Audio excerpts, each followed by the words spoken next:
Welcome back, everybody. You're listening to Ultimate Affiliate Marketing. I'm your host, as always. It's Paul Motley, and today, very special guest. This guy has almost come from nowhere and is quickly becoming one of the influencers and one of the top guides to go to when it comes to affiliate marketing. I've been following his journey for a good while now, and he's absolutely been crushing it. Jonathan Montoya, how you doing, man? What's going on, Paul? I'm here, man. I'm good. I'm good. How about you? I'm pretty smart, man. Monday rolls around real quick, and I appreciate you coming on because it's not too early for you now, but you know, I'm aware of the time differences and time zones. It's always crazy, right? Yeah, I'm up early anyways, man. So happy to be here. I know, yeah. You must be in the gym at about what, 4 a.m. or something like that? It depends, man. Sometimes I wake up like 3:30 and I'll work, or sometimes I'll work a little bit and go to the gym at 5 and then come back. I'm all over the place, man. So, but I am up early. So. No, that's crazy. I was joking at 4 a.m., but there you go. Yeah. That's cool. That's cool. Now, I started taking note, if you like, when I started seeing how well you were doing on YouTube. It almost like became an obsession for you because you wanted to get to a certain level, and through consistency and perseverance, you made some massive achievements. So if you want to tell people, what you started out doing, why you wanted to do it, and maybe touch on a couple of the struggles and the wins and all that good stuff. So it's your show, man. You go for it. Sweet, man. Yeah. So basically, leading up to starting my YouTube channel, I had been wanting to start a YouTube channel for years, man. Like, I was just so scared to get on YouTube. I didn't know what to talk about. Like, you have all those internal beliefs that keep you from doing something. So I swear, like, since 2000, I want to say 10 years ago. Okay. So I've been wanting to start a YouTube channel. I have done things on YouTube before. I've done those videos where you don't show your face. I have like a bunch of channels, but I finally got the, what's it called? I finally found that my why, like, why do I really want to do this? So once I figured out that, I was like, you know what? I'm just going to get out of my comfort zone, create my first video. So in May of 2019, I actually created my first YouTube video, and my whole niche was on affiliate marketing and how to make money online. So I started going with that. I started getting obsessed with learning the process, documenting the process. Obviously I had no results myself, but I was, documenting other people's results, documenting my little results as I started getting it. And, within 9 months, bro, I was able to leave my 9-to-5 job. I worked as an electrical engineer, but I was doing videos every single day on my YouTube channel, and they're awful. If you go back to my first videos, bro, they're awful. I was nervous and I didn't know what to say. But I didn't have time to edit them. So like I said, I would get up at 3:30, which I still do now, create my videos, throw them on my YouTube channel, and that was it. However they came out is how they came out. And that's kind of why I still get up now, because I want to keep that momentum even without working my 9-to-5 job. But yeah, man, that's basically kind of a little bit of my story. Yeah, I mean, I get that totally, because I remember, I don't know what the motivation for you was, but at the time for me, I'd done like the YouTube videos and tried to learn from this person, that person, and doing all sorts of stuff and getting some results, getting ranking. But I always found I was always dragged off doing something else. And it was when I started reading Traffic Secrets and they started talking about publishing daily. Yeah. It was during lockdown. Didn't really have, the time that you normally spend off doing other things was suddenly opened up to us. Mm-hmm. And I think that's why so many entrepreneurs have done so well despite the events of 2020, because they've had the time to actually put into it. So it's kind of like a silver lining, if you like, on the, everything that's been going on. I started doing the YouTube stuff, but I did find that the editing was really tiresome and it wasn't something I wanted to do. And although I did a string, and all of a sudden, guess what? The traffic went up. Amazing. Hey, the subscribers started going as well. But then one thing led to another, and that cycle was broken. But I then took it into podcasting, which is why I do a podcast every day now, because like you were saying, I didn't do any editing. I still don't do any editing. Yeah. This is the most amount of production there is by having someone else on. Normally it's just plugging a mic into my phone, pressing record, uploading, that's it, done. So how did you actually get to a point where, was it just the fact that you were consistently doing it, or did you find there was a few key things that you needed to do to get that growth? Yeah. So kind of a little bit of both, right? So yes, I was consistent every single day, but the thing with YouTube, man, that I really love is YouTube starts showing your videos to more people, starts suggesting it to more people. Okay, unlike Facebook, unlike like Instagram, where you can post a video, you can post something, and it might get a lot of engagement that first couple days, and then it dies out. With YouTube, if you know how to properly do SEO, search engine optimization, then you can get YouTube to show your videos pretty much for years and years to come, almost forever, depending on the topic. So I got really good at search engine optimization, knowing how I can structure my YouTube titles where they're going to last forever, right? So people are always searching that title. So I see a lot of YouTubers, they have great content, but they'll put a title that is only relevant for that time, instead of thinking, okay, what are people going to be searching in the future, right? So that's what I'm always thinking as I'm creating my videos. So yes, I was consistent, but at the same time, I got really, really good at getting my videos optimized at the top of YouTube. And that's how I, gradually got bigger and bigger. And, from there, it's just if you've ever read the book, The Compound Effect, 1% better every single day, a couple more subscribers, a couple more viewers, and then it just gets bigger and bigger. And the thing I love about YouTube is it's exponential. If you look at my growth from when I started, it just goes, straight line, and it's starting to just curve up. So, that's what I love about it, man. Yeah, there's probably a real fancy name for that curve, but it looks real smart. Exponential. That's it. So did you find that it wasn't just the consistency, it was more of the SEO stuff that you did which impacted on the results? It wasn't for the fact that you were telling YouTube that, hey, there's another video, here's another video, here's another video, and it was going, oh, this person's creating a lot, so we're going to push that video out to more people. Do you think it had more to do with the SEO stuff that you were doing rather than the daily videos? I do think the SEO plays a big part of it, but YouTube also likes consistency. They don't want you to do like a video and then a month later another video and then 2 weeks later. They want you to have a consistent schedule, whatever that is. For me, it was a video a day. Some people might do 2 videos a week, but as long as you're consistent and then you get better at SEO, I think those two together really play a big role. But I do think SEO is going to play a bigger role later on. Now, the thing that sucks about SEO that a lot of people don't realize is it takes a while to kind of get your videos to rank, right? So for example, if I were to post a video, today, it might take 6 months from now, 3 months from now to start ranking. Okay. And that's the thing that people don't realize. They don't see this as a long-term strategy. They think of it as like Facebook, that instant gratification where you post something and you're gonna get a lot of engagement right away, whereas YouTube is backwards. You may not get a lot of engagement right away, but you get a lot later on, as long as you properly do your SEO right. So yeah, I think SEO is going to play more weight in this, but you also want to be consistent. No, I totally appreciate that, man. And obviously it wasn't just the videos you were putting out there, because you were putting call to actions in there. You were asking people to go ahead and click links in descriptions and stuff like that. So that must have then started getting you organic traffic to anything that you happen to be a part of or promoting at the time, right? So, I mean, that must have been the end result for you. Yeah, I mean, there's one thing, right? YouTube, you got the video making side of it, growing just to YouTube, and then there's the other side of it where how do we monetize it? I think a lot of people don't have that.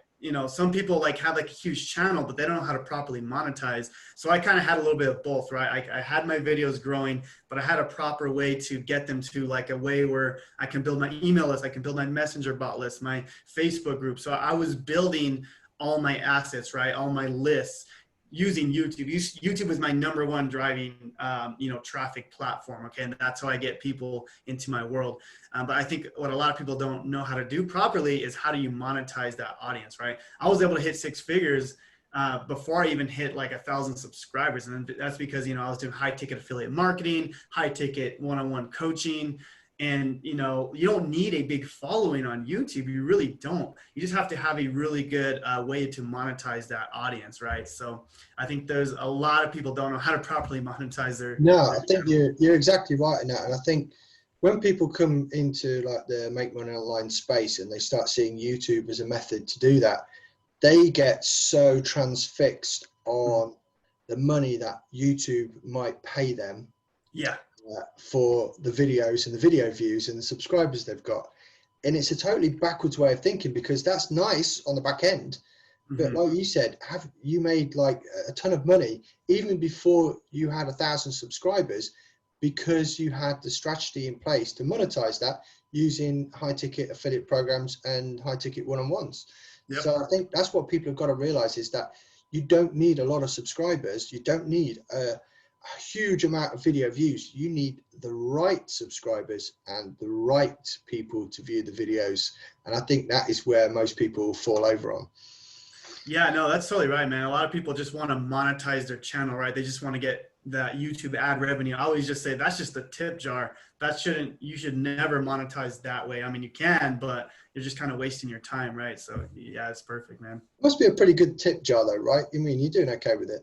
Yeah, no, I mean, it's good. I mean, I could pay my mortgage with it. So yeah, it's a good tip jar now, but you know, comparing that to what I can make with my coaching, right? That's a whole different story. So. It's more of the tip barrel now rather than the jar. Yeah, yeah, there you go. So I like that. We're going into that.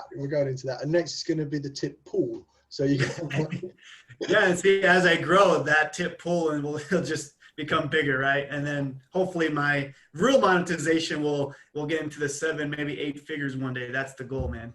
So that's cool. So you really cut your teeth on affiliate, affiliate programs, affiliate marketing for other people's products. At what point did you think, okay, right now I need to start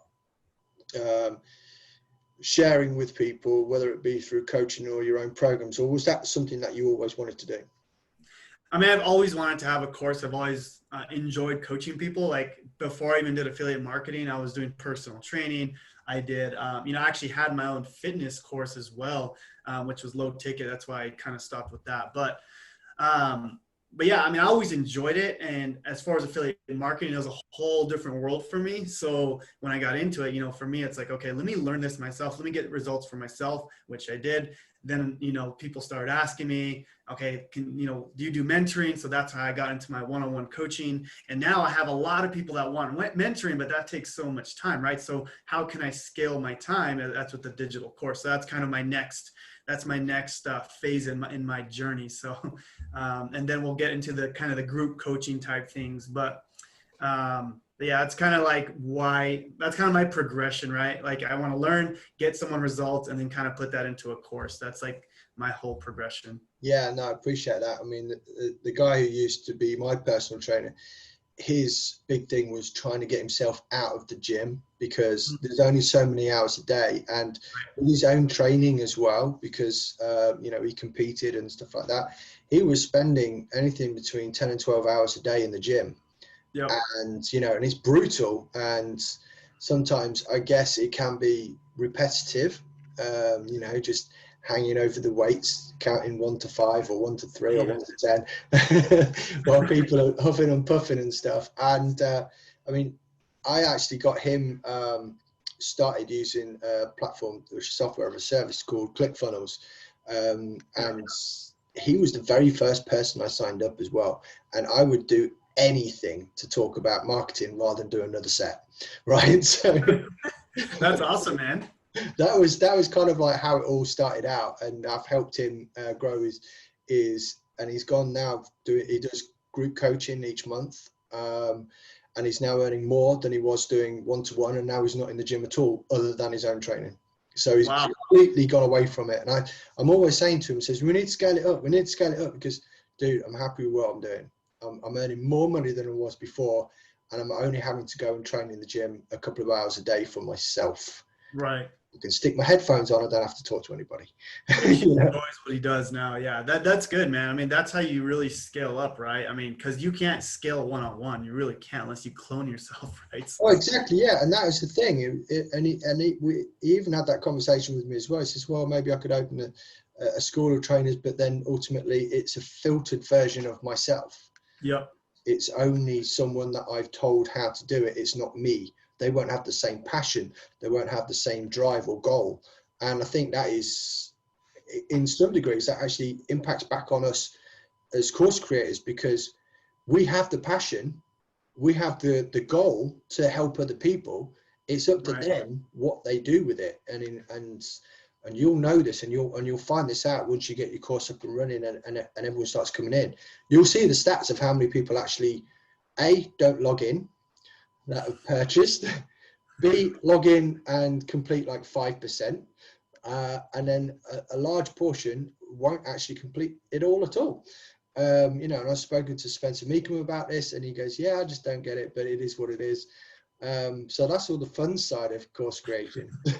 So, I've actually seen a little bit of it because, like I said, I had my own fitness course where I had that, and I was like, how are you going to pay all this money and not actually, go through with it? So I don't know, man. I don't know. If every course I've bought, and I've gone through 100%, even a few times over. So. Yeah. We refer back to the gym. It's like the thousands of people in every city which have gym memberships and never go. So that's true. They're the gym owner's ideal client. They pay the fee, then the facilities, right? That's exactly right. Then they complain on Facebook that they're fat or they don't get the results, and then they go, well, it's not the gym's fault, sir, is it? It's like you haven't shown up, and that's something that really works that way. So, tell me a little bit about this, because we have alluded to it, and for those people that don't know, you have your own thing going on at the moment as well, don't you? And I was fortunate enough to put a little bit of my own training in there, which is cool, because I just like giving out stuff anyway for free. But tell me about it. Tell me what it's about, the name, where people can get it from, who's it for really, why people should do it, and what sort of results are they going to expect?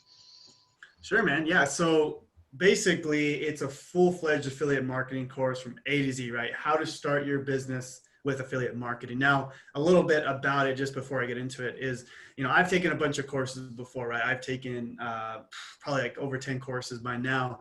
And a lot of them have been good. Yeah, I'm not saying not all of them were good, but I think a lot of them were missing pieces, and I had to take other courses to kind of fill in the gaps from those other pieces. So for example, I figured out how to build funnels, right? And then I didn't know how to email marketing. So I had to take another course on email marketing, put that together. And then I was like, okay, well, how do I get traffic? So then I took another course on how to start a YouTube channel, right?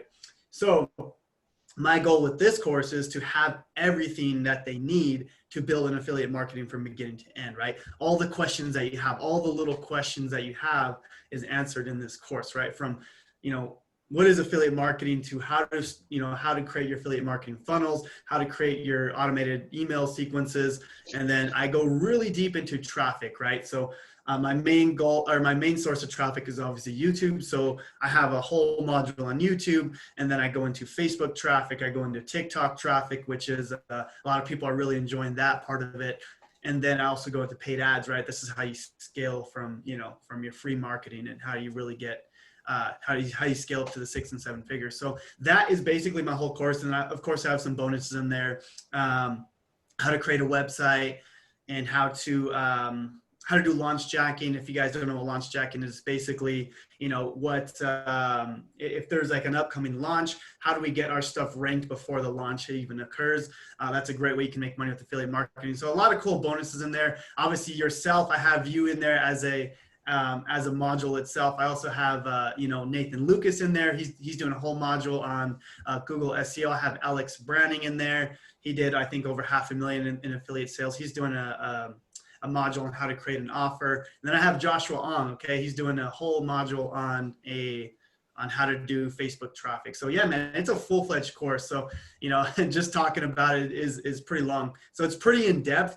and the course is called Freedom Breakthrough. So yeah.